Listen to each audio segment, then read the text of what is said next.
Bonjour tout le monde! Alors aujourd'hui je vous propose une vidéo sur les émotions parce que les émotions elles font clairement partie de notre vie à même titre que notre corps, que nos pensées et que nos énergies. Alors donc aujourd'hui les émotions, l'idée c'est que j'ai envie de vous partager comment j'ai pu devenir maître de mes émotions et non plus être contrôlée par elles. Parce que mes émotions, lorsqu'elles sont très grandes et elles peuvent nous submerger, et là, c'est un peu la panique. Alors, voilà, je vais vous donner tous les outils que j'utilise et qui m'ont permis de trouver la sérénité au fur et à mesure de les utiliser.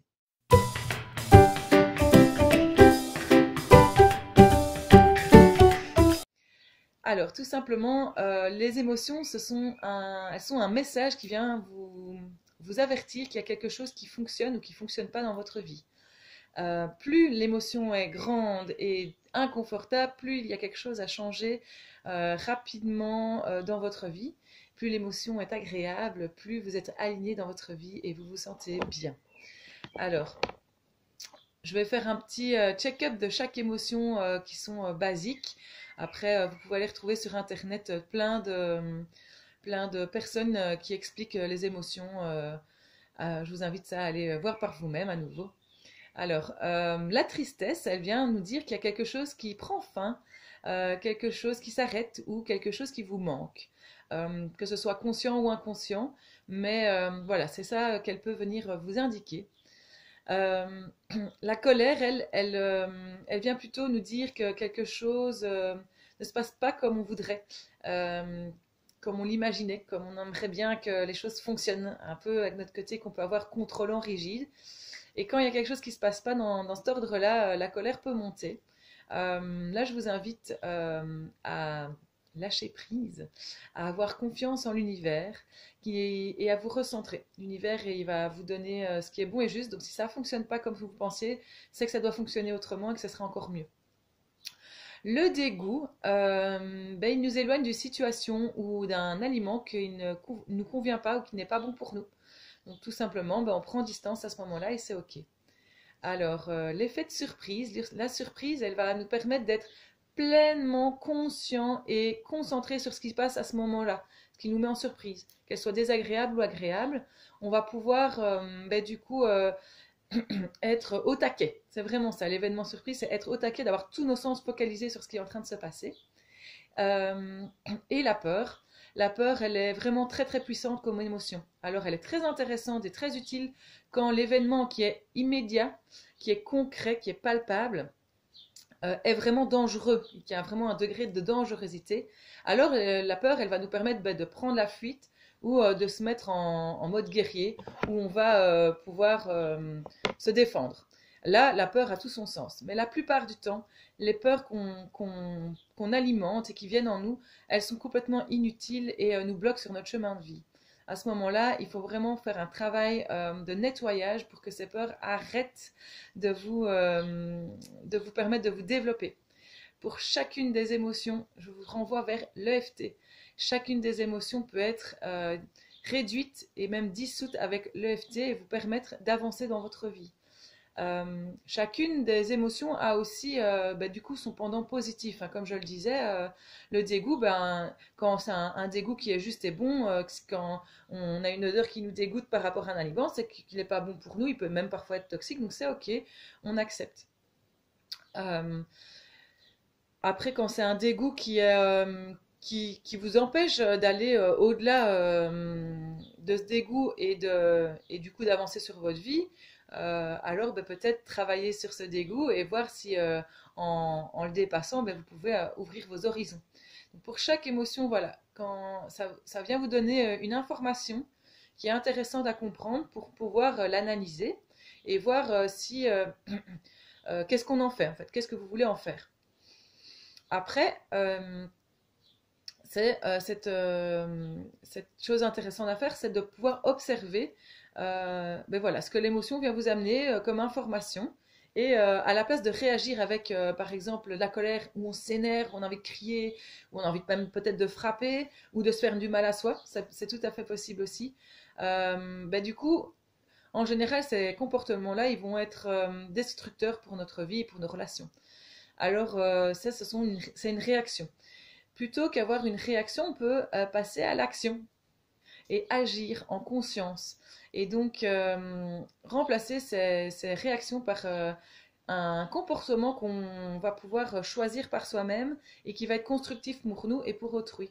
Donc, par exemple, à la place d'être en colère sur quelqu'un ou sur soi-même, ok, je prends mes baskets et je vais courir et cette colère-là, je vais l'utiliser pour et la déployer pour évacuer cette énergie, mais alors je vais courir. Donc peut-être qu'au début ça va être compliqué, hein, mais c'est pas grave, c'est une chose à la fois.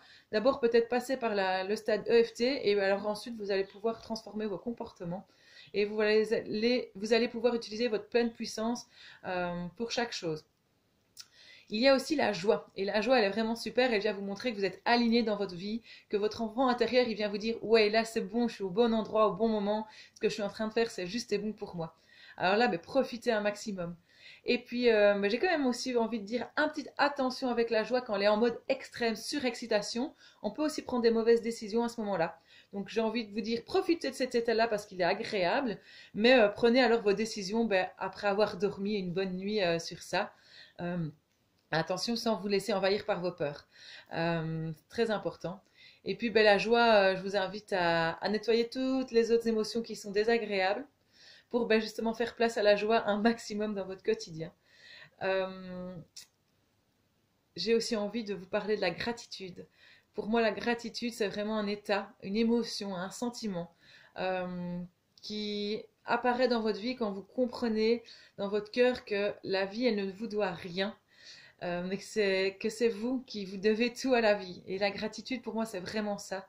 Et quand vous pouvez vibrer cet état, la plupart du temps, c'est vraiment très, très, très, très bon. Donc, faites place à la gratitude. Remerciez pour chaque chose, chaque lever, chaque jour qui vous est offert, pour votre corps, pour tout ce qu'il vous a à apprendre, pour toutes les relations que vous avez, même si elles sont désagréables, elles viennent à nouveau montrer quelque chose en lumière. Qu'est-ce qui ne va pas dans votre vie par rapport à cette relation? Les émotions désagréables, c'est la même chose. Votre corps, quand il est malade, il vient aussi vous montrer ce qui ne va pas dans votre vie. Donc, merci pour tout ça. Et puis, bien sûr, merci à tout ce qui est agréable, bon, et tout ce qu'on peut observer de magnifique dans la vie. La beauté, la gentillesse, le partage, l'amour. Observez tout ça de plus en plus et vous verrez que c'est bien présent. Et là, vous allez pouvoir sentir cet état de gratitude. C'est vraiment très, très, très, très bon. Vivement, vous puissiez vivre tout ça. Et si vous le vivez déjà, voilà, mettez en commentaire qu'est-ce que ça fait pour vous de vivre tous ces états. Alors, vraiment, je vous invite donc d'abord d'observer les émotions, de les reconnaître. Tiens, quand je suis en colère, c'est ça qui se passe. Quand je suis en tristesse, c'est ça qui se passe. Quand je suis dans le dégoût, dans la surprise et dans la peur, c'est ça qui se passe. Et aussi quand je suis dans la joie, c'est ça qui se passe dans votre corps, dans vos pensées et dans les réactions que vous avez. Donc d'abord, vraiment, prenez un temps d'observation. Donnez-vous une semaine ou deux pour observer tout ça. Et puis, tiens, qu'est-ce que je voudrais faire à la place de ces réactions? À la place de ces pensées, qu'est-ce que je voudrais mettre à la place? Et à la place de ces émotions désagréables, qu'est-ce que je voudrais mettre à la place? Alors, bien sûr, je vous reparle chaque fois de l'EFT, mais pour moi, c'est la clé. Et puis, pouvoir passer à l'action tout simplement en utilisant l'observation. Et puis, après l'observation, vous allez pouvoir agir à la place de réagir. Et puis, avec l'EFT, vous allez pouvoir accueillir en toute bienveillance ces émotions plutôt que de les refouler. Accueillez-les, mais alors tapotez. Et puis pouvoir changer les choses, accueillir le changement dans votre vie. C'est une des plus belles choses que vous puissiez faire. Et en plus, si vous mettez le changement vous-même en action, du coup, c'est vous à nouveau qui maîtrisez les choses. Parce que la vie, si vous refusez le changement, la vie, elle va vous mettre des épreuves et vous allez vous taper contre les murs et ça va être douloureux. Parce qu'elle va vous montrer, non, c'est pas par là, non, c'est pas par là. Non, c'est pas par là, et ça va se faire dans la douleur. Que si vous acceptez le changement, les choses telles qu'elles sont, telles qu'elles viennent, et que vous êtes créateur de votre propre changement, là, le chemin, il va se faire, mais tranquille, avec beaucoup plus de douceur, beaucoup plus d'acceptation. Donc, je vous invite vraiment à emprunter ces chemins-là qui sont du coup beaucoup plus confortables. Le changement, de toute façon, il est là. Vous ne pouvez pas faire autrement. C'est une des seules choses qui, qu'on ne peut pas passer outre, c'est que tout change tout le temps. Donc voilà, prenez soin de vous. Prenez soin de vos émotions pour qu'elles soient de vos émotions, pour qu'elles soient vos alliés, pour qu'elles soient vos amis, pour qu'elles soient votre indicateur, votre baromètre dans votre vie. C'est vraiment, euh, c'est vraiment la plus belle chose que je puisse vous souhaiter. Euh, voilà, je pense avoir fait le tour de tout ce que j'avais envie de vous partager. Devenez maître dans le sens positif du maître, pas dans le contrôle, hein, pas dans la rigidité. Maître de vos émotions, accueillez-les, elles feront toujours partie de notre vie. Elles seront toujours là pour venir nous éveiller. Mais alors du coup, on va pouvoir savoir comment les utiliser et faire plus de place à de la joie et à de la gratitude et à de l'amour. Et voilà, c'est tout ce que je vous souhaite. Euh, mais voilà, maintenant je vous invite à partager, à liker et à commenter pour que je puisse continuer à vous offrir du contenu gratuit en étant, en permettant de faire un petit peu ma pub et pouvoir recevoir les gens en soins au fur et à mesure. Et du coup, plus tout ça est possible et plus je peux faire du contenu et avoir du temps pour faire ce contenu pour vous, pour que vous puissiez être autonome dans votre propre guérison. Euh, Si vous avez aussi des questions, je suis disponible par message privé, en commentaire, voilà, avec grand plaisir et de tout mon cœur. Je vous fais plein de gros bisous et puis prenez soin de vous et de vos émotions. À la prochaine!